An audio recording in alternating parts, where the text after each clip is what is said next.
Hey guys, welcome to prime nine explorer. This is Vamshi. ఒక Brazilian tourist mount రింజమ్ మీద trek చేస్తున్న టైంలో ఆ మౌంటైన్ క్లిఫ్ నుండి జారి ఒక యాక్టివ్ వాల్కనోలో పడిపోయింది, which was located on the island of లాంబాక్. According to ఈ రిపోర్ట్ ఫ్రమ్ బీబీసీ, ఈ ఇన్సిడెంట్ సాటర్డే మార్నింగ్ జరిగింది.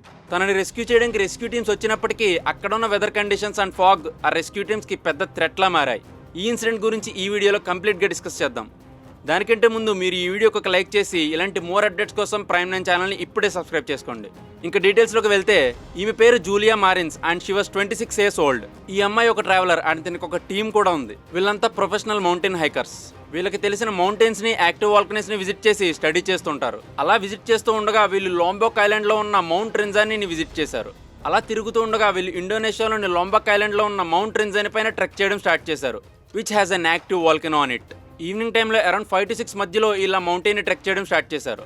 సడన్లీ ఎగ్జాక్ట్లీ 6:30 ఆ టైంకి జూలియానా కనిపించకుండా పోయింది. బ్రెజిలియన్ అథారిటీ ప్రకారం జూలియానా ఈ వాల్కనో చుట్టూ ఉన్న క్లిఫ్ నుండి జారి కింద వాల్కనోలో పడినట్టు ఎస్టిమేట్ చేశారు.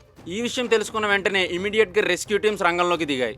బట్ అక్కడున్న immense fog and dense weather రెస్క్యూని లేట్ చేసింది. అప్పటికే కొంతమంది rescue operators and government officials ఆ క్లిఫ్ దగ్గరికి చేరుకున్నారు. They called out her name and luckily Juliana respond అయ్యింది. తన ఏడుపుని రెస్క్యూ ఆఫీసర్స్ విన్నారు. అప్పటికే రెస్క్యూయర్స్కి మరీనా బతికే ఉందని అర్థమైంది. ఇమీడియట్గా డ్రోన్స్ని ఫ్లై చేసి తన లొకేషన్ని ఫైండ్ అవుట్ చేయడానికి ట్రై చేశారు. డ్రోన్ ఫుటేజ్ చెక్ చేస్తే తన వాల్కనో చుట్టూ ఉన్న హైకింగ్ పాత్ కింద ఒక గ్రే వాల్కనిక్ సాయిల్లో కూర్చుని మూవ్ అవ్వడానికి ట్రై చేస్తుంది. డ్రోన్ ఫుటేజ్లో వాళ్ళు మరీని చూసిన లొకేషన్ నుండి 300 meters దూరం వెళ్ళి తనని రెస్క్యూ చేయడానికి ట్రై చేశారు. బట్ ఇప్పుడు అక్కడ నుండి ఎటువంటి రెస్పాన్స్ లేదు. నెక్స్ట్ డే అంటే సండే మార్నింగ్ మళ్ళీ మరైన్ లొకేషన్ని ఫైండ్ అవుట్ చేద్దామని డ్రోన్స్ని ఫ్లై చేశారు. బట్ ఇంతకు ముందు ఉన్న స్పాట్లో మరైన్ కనిపించలేదు. అక్కడున్న అఫీషియల్స్ థర్మల్ డ్రోన్స్ని యూజ్ చేసినా అక్కడున్న వెదర్ కండిషన్స్ వల్ల ప్రాపర్ రిజల్ట్స్ని ఇవ్వలేదు. ఇలా ఎన్నిసార్లు రెస్క్యూ టీమ్స్ తనని రెస్క్యూ చేద్దామని ట్రై చేస్తున్నా ప్రతి అటెంప్ట్ కూడా ఫెయిల్ అవుతూనే వచ్చింది. మెరీన్ 600 meters డెప్త్లో ఉంటే రెస్క్యూ టీమ్స్ కేవలం 250 meters వరకు వెళ్ళగలిగాయి.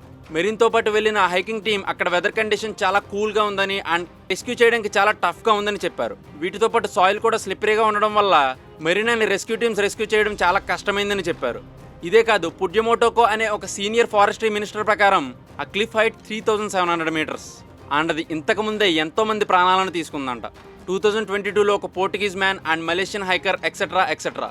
ఈ ఇన్సిడెంట్ మీద మీ ఒపీనియన్ ఏంటో కామెంట్ చేయండి. Consider subscribing to prime nine for more such insights.